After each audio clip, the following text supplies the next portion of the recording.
Hello, I'm Dick White, Mayor and Durango City Councilor.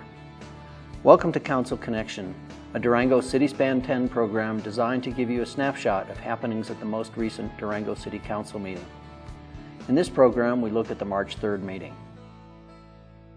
I had the honor as mayor of presenting two proclamations at this meeting.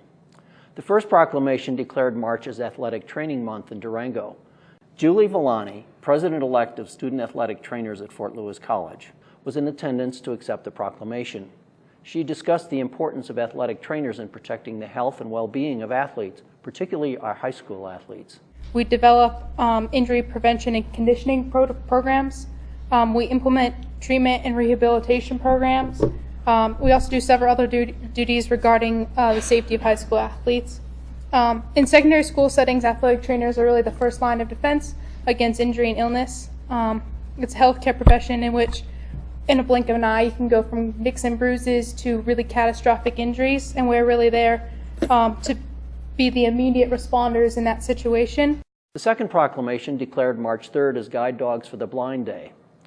Sue Mooney accepted that proclamation while other supporters listened intently. Mrs. Mooney turned the spotlight to Darla Welty, who was responsible for founding the Southwest Bright Eyes Puppy Raising Club. Notably, 3 guide dog puppies in training sat passively during the proceedings. Next up was the consent agenda, which is intended to allow the City Council by a single motion to approve matters that are considered routine or non-controversial. There's usually no separate discussion of these items unless a council member or citizen requests an item to be removed from the consent agenda and considered separately. Notable items on the consent agenda included a resolution designating Durango as a healthy eating, active living community. The campaign, with the evocative acronym HEAL, aims to reduce and prevent obesity by engaging municipal leaders to champion healthy eating and active living in their communities through adoption of policy and promotion opportunities for residents and municipal employees. Participation will enable Durango to receive technical assistance and public relations and marketing resources, including use of the HEAL Cities and Towns logo. A second notable item was approval of an energy impact assistance grant from the State Department of Local Affairs in the amount of $189,000 toward the cost of installing 4 generators to provide emergency power at sewer lift stations which send sewage to the treatment plant near Santa Rita Park. This is the second such grant the city has received for this critical infrastructure to prevent sewage spills in the event of electrical outages. The city appropriated matching funds of $81,000 as part of the 2014 Sewer Capital Improvement Fund budget.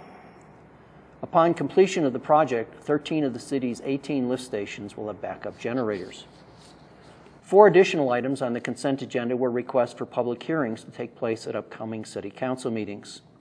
The most significant of these will take place at the March 18th council meeting, a hearing on the revision of the city's Land Use and Development Code. This document regulates the use of property and standards for site and building development. Enactment of the new code will bring to completion a process that has engaged the community for more than 4 years. In anticipation of numerous public comments, the March 18th meeting is scheduled to begin at 5:30 p.m. instead of the usual 6:30. All 10 items on the consent agenda were approved without any further discussion. Public participation gives the average citizen an opportunity to address council on items not scheduled for public hearings later on the agenda. Durango High School student council member Laura Mummery provided her regular update on happenings at the school. The highlight of her report was the extraordinary success of students from DHS, the Thespian Troupe 1096, in the recent state drama competition. The current student production of The Sound of Music runs through March 15th, and Councilor Dean Brookie complimented the high quality of the singing. Mayor Pro Tem Sweetie Marbury also introduced Dr. Heather Bailey with the State Historical Fund, which has established an office in Durango.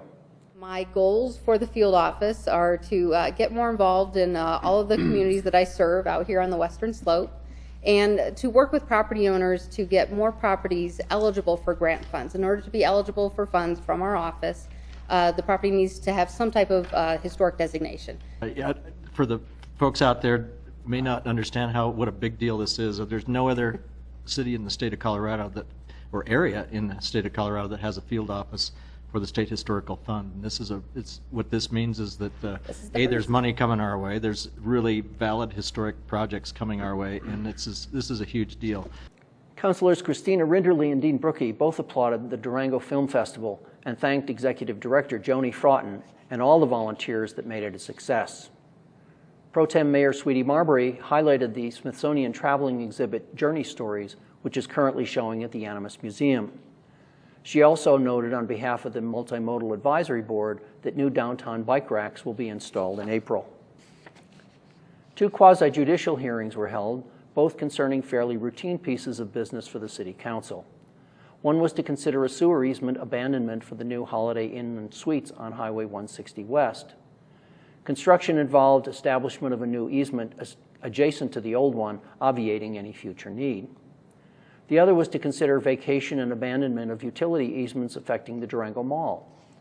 One of these, like the Holiday Inn easement, was replaced in the course of expansion of the Sports Authority. 2 others were temporary easements granted for construction of the adjacent Animas River Trail segment, which is now complete. You might recall that on February 18th, we held a public hearing and discussed the annexations of large open space areas the city has acquired in the recent past, including Horse Gulch.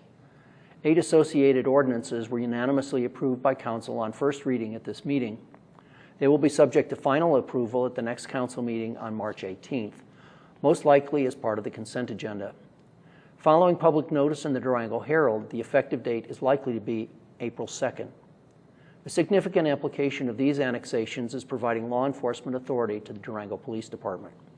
The final item on the agenda was presentation by Durango Director of Parks and Recreation, Kathy Metz, of the Oxbow Park and Preserve Management Plan. Ms. Metz noted the extensive public input on this document and the lengthy deliberations of the Parks and Recreations and Natural Lands Preservation Advisory Boards. Her report included several highlights of the plan. The city will manage and develop Oxbow Park and Preserve and will maintain it consistent with the conservation commitments with the conservation easement. The 38-acre preserve is currently closed and has been closed since December 1st of 2013 and will remain closed until June 30th of this year. During this time, the city is collecting wildlife information with the assistance of Colorado Parks and Wildlife and volunteers. The city will make adjustments to the closure period following this analysis. The reserve development area of up to 6 acres will be developed for a park for river access and the Animas River Trail. And the Animas River between Oxbow Park and Preserve and 33rd Street has been designated as a nature paddling trail to encourage quiet use and leave no trace in this section of the river. We've discussed enforcement and how critical it is for the success of Oxbow Park and Preserve. The City Police Department and the Park and River Rangers are prepared to manage this property with appropriate enforcement. The city is currently initiating a process for design for Oxbow Park and Preserve, 33rd Street, 29th Street, and Santa Rita Park. Public meetings are scheduled to begin on this process April 17th of this year. All of the meeting information will be posted on the city website, and in the interim, the city Animas River Task Force and the Parks and Recreation Advisory Board is developing a comprehensive educational program, including an informational brochure, signage, and a video. There is no fiscal impact associated with the adoption of the plan. However, management of Oxbow Parks and Preserve is in the adopted Parks and Recreation budget for this year. Council comments on the plan included stress on the need to identify the carrying capacity of the park and the associated river section. Given the importance of maintaining conservation value of the preserve in the riparian corridor, Councilor Marbury articulated her desire to see on-river rangers to minimize trespass on private property along the river by river users. Ms. Metz responded that discussions during the development of the Animas River Management Plan did not support such patrols. She stressed that efforts are underway to improve signage in the park and along the river, as well as to expand education around river use. I noted that by design, the Oxbow Plan is a broad policy document that includes the necessary provisions, for example, highlighting enforcement and mandating definition of carrying capacity. It leaves open the definition of potentially devilish details. The forthcoming design process will provide important opportunities for citizens to participate. Lastly, here's a brief look at some upcoming items councilors mentioned during the March 3rd meeting. Through March 15th, The Sound of Music is playing at Durango High School. March 18th, 5:30 p.m., City Council meeting with public hearing on the new Land Use and Development Code. Note the starting time of this meeting is 1 hour earlier than normal. March 19th, Community Cinema at the Durango Discovery Museum showing The Trials of Muhammad Ali. Doors open at 5:30 and the film begins at 6. April 17th, the first public meeting on the Animas River put-in design. The time and place for this meeting is to be announced. That's Council Connection for the March 3rd Durango City Council meeting. I'm City Councilor and Mayor Dick White. Thank you for joining us, and remember, you can contact your city councilors via email at citycouncil@durangogov.org.